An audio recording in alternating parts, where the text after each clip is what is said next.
Friends ગરમીની season ચાલી રહી હોય અને એમાંય કેરી ખાવાની કોને ના ભાવે, તો આજે કેરી માટે સરસ મજાની જગ્યા લઈને હું ગુરુકુળ વિસ્તારમાં આવી ગઈ છું. રજનીભાઈ અહીંયા છે ને છેલ્લા 20 વર્ષથી એમની કેસર કેરીઓ માટે બહુ જ વખણાય છે અને વધારે માહિતી હું તમને આપવાની છું. અને બીજી એક ખાસ વાત, એકદમ ઓર્ગેનિક કેરી આપણને અહીંયા મળવાની છે, કેસર કેરી. તો ચાલો હવે હું તાલાળા ગીરથી રજનીભાઈ પટેલ. દર વર્ષે અમે કેરી લઈને અમદાવાદ આવીએ છીએ. છેલ્લા 20 વર્ષથી બગીચાની જે દવા વગરની ઓર્ગેનિક કેરી આવે છે એ જ લાવીએ છીએ, બરાબર. અને 100% જવાબદારીવાળી કેરી લઈને આવીએ છીએ. તમે જોઈ શકો છો આ કેરી આપણી.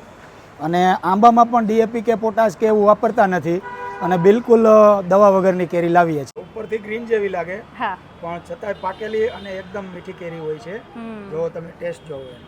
અરે તો ફ્રેન્ડ્સ, ખરેખર આ એકદમ મીઠી કેરી છે અને બહુ જ સરસ છે. અને તમે પણ જો ઓર્ગેનિક કેરી ખાવા માગો છો તો ગુરુકુળમાં એકવાર આવીને જરૂરથી વિઝિટ કરજો. તમને રજનીભાઈનો નંબર આપી